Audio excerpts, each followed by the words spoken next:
বাবা বাবা তুমি আমাকে ক্ষমা করো বাবা, তুমি আমাকে ক্ষমা করো। পরের জন্মে আমি হব বাবা আর তুমি হবে ছেলে, তোমাকে দেখিয়ে দেবো ছেলেকে কিভাবে ভালোবাসতে হয় বাবা, ছেলেকে কিভাবে ভালোবাসতে হয়। আমি আমি তাহলে আসি বাবা, আমি তাহলে আসি।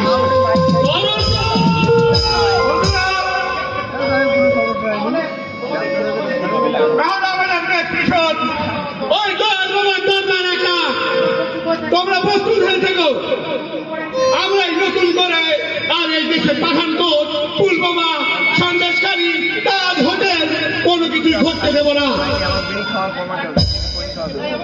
এটাই আমাদের লক্ষ্য।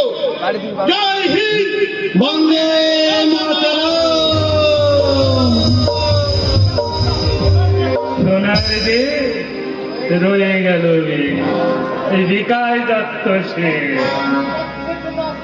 কিসের জন্য আসলাম আর কি হয়ে গেল, সবই খোদার ইচ্ছা।